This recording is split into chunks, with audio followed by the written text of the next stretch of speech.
کیونکہ اگر آپ اس بیس پر اگر حرام کہنا شروع کر دیں, پھر یہ حرام کا دروازہ اتنا پھیلے گا کہ لوگوں کے لیے رزق کمانا ممکن نہیں. تو جن کا فتوے کی فیلڈ سے تعلق نہیں ہے نا, وہ تو بیٹھ کے فوراً کہہ دیں گے, لیکن مفتی کو پتا ہوتا ہے بھائی یہ اگر حرام ہوا نا تو پھر اس کا دائرہ کہاں ہے, پھر یہ بہت بڑا دائرہ ہے, پھر تو اسلام پہ چلنا ہی ممکن نہیں رہے گا. تو اس میں یہ فرق کرنا پڑے گا, اصلاً جائز ہے, وصفاً اس میں وصف ناجائز ہونے کا شامل ہو رہا ہے. اور اس کی فقہ میں بہت سی مثالیں. تو یہ جو نیوز اینکر ٹی وی میں آتے ہیں, ان کو تنخواہ کہاں سے ملتی ہے؟ نیوز چینل سے.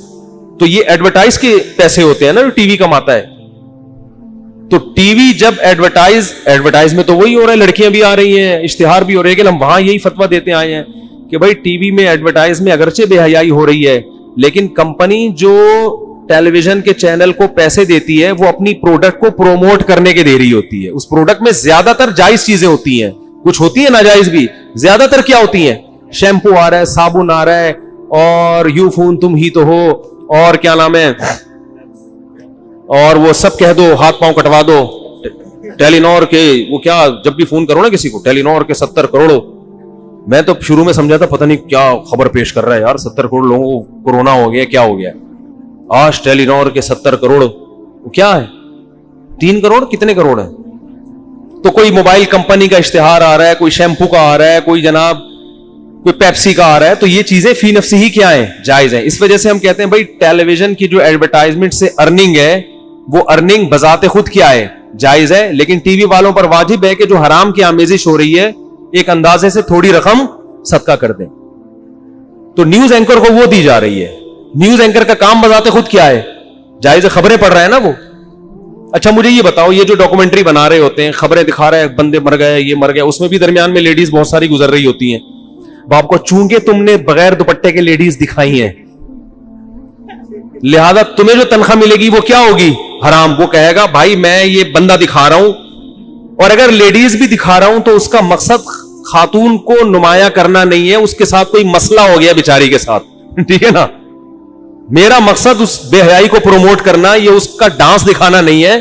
میرا مقصد ہے یہ خاتون بیچاری لٹ گئی, ان کے ساتھ ڈاکو ان کا پرس چھین کے چلے گئے, جی محترمہ بتائیے کیسے ڈاکو آئے, کیسے گئے.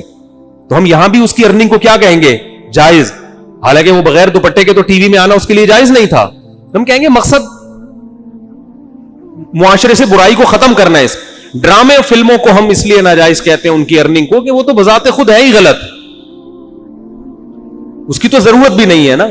اور دوسری بات یہ کہ ہم کمپنی جو اشتہار بنا رہی ہے جس میں عورتوں کا استعمال کر رہی ہے, اس کے عمل کو پھر بھی ناجائز کہیں گے.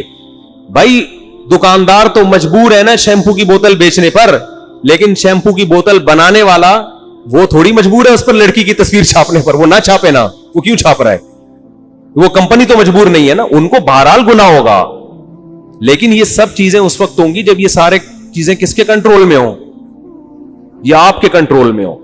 تو نیوز اینکر کی تنخواہ کو بھی جائز. ہاں ڈراموں فلموں میں لڑکیاں ناچ رہی ہیں اور جو بھی بے حیائی کے سین آ رہے ہیں, اس میں اس لیے ہم اس کو ناجائز کہیں گے کہ بھائی آپ کو تنخواہ اگرچہ جائز ارننگ سے دی جا رہی ہے, لیکن جس کام کے عوض میں دی جا رہی ہے وہ کام کیا ہے, وہ کام ناجائز. جیسے ایک آدمی سے آپ کہو بندے کو مار کے آ جاؤ, میں تمہیں حلال آمدن سے دوں گا, تو آپ اگرچہ حلال سے دے رہے ہیں, لیکن جس کام کے بدلے میں دے رہے ہیں وہ کام کیا ہے. تو ناچنے والی عورتوں کی آمدن حرام ہے, چاہے کوئی آدمی اپنے خون پسینے کی کمائی سے دے رہا ہو, اس لیے کہ کام ہی ناجائز ہے. سمجھتے ہو کہ نہیں سمجھتے؟ اسی طرح بینکنگ میں پہلے تو علماء یہ کہتے تھے کہ بینک میں کسی بھی طرح سے جاب کرنا حرام ہے, لیکن اب بینک کا کام سود کے علاوہ بھی درجنوں کام ہو گئے ہیں. اب بینک میں جو آدمی صرف جو چوکیدار ہے, اب بہت سے علماء کہتے ہیں بھائی اس کی تنخواہ حرام نہیں ہو سکتی, اس لیے کہ بینک کی وجہ صرف سودی لین دین کے لیے نہیں ہے. بینک بہت سارے اور ایسے کام کر رہا ہوتا ہے جو فی نفسی ہی جائز کام ہوتے ہیں, وہ بہت ساری سروسز دے رہا ہوتا ہے لوگوں کو. تو بینک میں اس کی تنخواہ تو حرام ہے جو کسی بھی طرح سے سودی لین دین میں یا سودی لکھت پڑھت میں ملوث ہے. اسٹیٹ بینک میں ایک صاحب تھے جن کا کام تھا پرانے نوٹوں کو تبدیل کرنا نئے نوٹوں کے ساتھ. ان کو کسی نے فتویٰ دے دیا بینک کی ہر طرح کی نوکری حرام ہے, آپ اسٹیٹ بینک تو باپ ہے سارے بینکوں کا. تو جب وہ علماء کے پاس گئے, انہوں نے کہا بھائی آپ کا سود سے نہ کوئی لینا نہ دینا, پرانے نوٹ تبدیل کر رہے کس کے ذریعے, نئے نوٹوں سے, تو اس کا کیا, یہ تو قوم کی ضرورت ہے یا نہیں ہے؟ تو یہ تو ایک کام ہے جو صحیح کام لگایا ہے, بینک نے, حکومت نے آپ کے ذمے. تو اس لیے مسائل مفتیوں سے پوچھا کریں. ہر آدمی معاشرے میں کیا بنا ہوا ہے؟ فنٹر.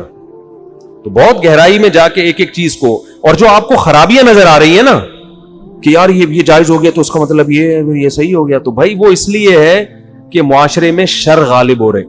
تو اب آپ کو ہر چیز میں مختلف پہلو دیکھنے. ایک صاحب نے مجھے کہا آپ یوٹیوب کی ارننگ کو الاطلاق حرام کہہ دو تاکہ بے حیائی کا جڑ سے کیا ہو جائے؟ خاتمہ. میں نے ان سے کہا اگر ہم الاطلاق حرام کہہ دیں نا تاکہ یوٹیوب پہ ایڈورٹائز جڑ سے ہی ختم ہو جائیں, تو بہت سے لوگوں کا ایمان جڑ سے کیا ہوگا؟ جن کو جو بے روزگار تھے اب گاؤں دیہاتوں میں کھانے کی ویڈیو بنا بنا کے لوگ ڈال رہے ہیں, ان کی ہزاروں لاکھوں کی ارننگ شروع ہو گئی. بہت سے بے روزگار لوگوں کو روزگار مل گیا. تو میں نے کہا یہ اپنی جگہ رکھ کے سوچو کہ آپ کے پاس کوئی آمدن کا ذریعہ نہ ہوتا اور آپ اس سے کما رہے ہوتے, پھر آپ آ کے کہتے حرام کہہ دو تاکہ جڑ سے کیا ہو جائے؟ ختم ہو جائے. تو علماء کی یہ بھی ذمہ داری ہوتی ہے کہ فتوے میں بیلنس ہونا چاہیے, ایسا طریقہ ہونا چاہیے کہ بھئی اس کا معاشرہ اس تحمل بھی ہے یا نہیں ہے. تبھی دیکھو فقہا کے اختلاف کا بھی فائدہ اٹھایا جاتا ہے. مثال کے طور پر ایک مثال بیان کر کے میں بات کو ختم کرتا ہوں. امام ابو حنیفہ رحمۃ اللہ علیہ کا قول یہ ہے کہ اگر کوئی آپ نے ایسی چیز بیچی, کسی کو فروخت کی جو بذات خود گناہ کے لیے نہیں ہے بلکہ وہ گناہ میں بھی استعمال ہو سکتی ہے اور حلال میں بھی, تو وہ ہر ایک کو بیچ سکتے ہو آپ. میں ایک آسان مثال سے, انگور ہے, انگور سے شراب بھی بنتی ہے کہ نہیں بنتی؟ دو آدمی میرے پاس آئے انگور لینے کے لیے, میں نے انگور بیچ دیے, پروفٹ لے لیا. اللہ مجھے کیا پتا یہ کیا کر رہے ہیں. مسئلہ یہاں اختلافی ہوگا. آپ کو پتا ہے یہ آدمی مجھ سے انگور خرید رہا ہے شراب بنانے کے لیے, آپ کو کیا اس بات کا علم ہے؟ یہاں امام ابو حنیفہ کہتے ہیں پھر بھی انگور بیچنا جائز ہے اور یہ گناہ میں تعاون نہیں سمجھا جائے گا, اس لیے کہ شراب بنانا اس کا اپنا عمل ہے. آپ نے اس کو مجبور تو نہیں کیا نا شراب بنائی ہے, اگرچہ آپ کو پتا ہے. تو یہ تعاون گناہ میں تعاون نہیں کہلائے گا, اس لیے کہ انگور بذات خود ایک حلال چیز ہے. گناہ میں تعاون جب کہلائے گا جب آپ اس کو یہ بتائیں کہ یہ انگور ہے شراب بنانے کے لیے. میں طریقہ بتا دوں یہ کیا کہلائے گا گناہ میں؟ یا آپ اس کو ترغیب دے رہے ہو بہترین بناؤ, ٹھیک ہے نا, بہت اچھا کر رہے ہو. یا آپ اس کو پتہ بتا دو یار شراب وہاں وہ بندہ ہے وہاں بھی فیکٹری میں شراب بنتی ہے, ذرا ان سے بھی جا کے مشورہ لے لو. اس طرح کا کسی بھی قسم کا آپ نے اس کے ساتھ تعاون کیا تو یہ کیا کہلائے گا؟ گناہ میں تعاون. شراب بنانے کے جرم میں آپ برابر کے شریک. لیکن کہتے ہیں انگور بیچنے سے آپ کو گناہ نہیں ملے گا, حالانکہ پتہ ہے کہ یہ کیا کر رہا ہے. لیکن صاحبین جو امام ابو حنیفہ کے دونوں شاگرد ہیں اور جمہور علماء وہ یہ کہتے ہیں کہ آپ کو اگر نہیں پتا کہ یہ کیا کرے گا پھر تو بیچنا جائز ہے, لیکن جس کے بارے میں یقین ہے کہ یہ اس سے شراب بنائے گا اس کو انگور بیچنا جائز نہیں ہے, پروفٹ آپ کے لیے حلال نہیں ہے. اب یہ اختلافی مسئلہ ہے نا, بہت عرصے تک فتویٰ اسی پہ چلا آیا ہے کہ صاحبین کے قول پہ, جمہور کے قول پہ اسی پہ فتویٰ چلا ہے. لیکن اب کیا ہو رہا ہے؟ اب بہت سے علماء امام ابو حنیفہ کے قول پہ گنجائش دے رہے ہیں, اس لیے کہ اب اگر آپ نے علی الاطلاق اس کو حرام کہہ دیا, کمپیوٹر کا کاروبار گیا تیل لینے, موبائل کا کاروبار گیا بولو, کیونکہ آپ کو بسا اوقات یقین ہوتا ہے کہ بھائی یہ اتنا نیک آدمی نہیں ہے جو کمپیوٹر گھر میں لے کے جا رہا ہے اس پہ حج اور عمرے کی ڈاکومنٹری دیکھے گا. بہت دفعہ آپ کو تقریباً یقین ہوتا ہے, قریب بہ یقین ہوتا ہے بھائی یہ فلمیں تو دیکھے گا اس کے اوپر, لیکن ہم یہی کہیں گے بھائی یہ نہیں دکھا رہا, یہ اس کا ذمہ دار نہیں ہے. یہ تو بیچارہ اپنے بذات خود کمپیوٹر ایک جائز چیز ہے, جائز میں بھی استعمال ہوتی ہے اور حرام میں بھی استعمال ہوتی ہے, تو یہ تو اپنا بیچارہ ایک بزنس کر رہا ہے. تو زمانے کی وجہ سے جہاں گنجائش ملتی ہے, علماء کہتے ہیں یہ زمانہ ایسا ہے کہ رزق کے حلال ہونے میں جہاں گنجائش کا پہلو ہوگا اس پہلو کو اس زمانے میں ترجیح دی جائے گی تاکہ لوگوں پہ رزق کا دروازہ بند نہ ہو. پہلے شدت تھی کیونکہ لوگوں کے پاس حلال دروازے اتنے زیادہ تھے کہ شدت اختیار کرنے سے فائدہ یہ ہو رہا تھا, معاشرے میں برائی بالکل جڑ سے ختم ہو رہی تھی. اب شدت اختیار کرنے میں برائی ختم نہیں ہوگی, وہ تو پھیل چکی ہے. اب جو بیچارہ حلال کمانا چاہتا ہے اس پہ حلال کے دروازے کیا ہو جائیں گے؟ بند ہو جائیں گے. مثلا یوٹیوب کے آپ بول دو کہ مونیٹائزیشن حرام ہے, تو کیا مطلب یوٹیوب پہ اشتہار چلنا بند ہو جائیں گے؟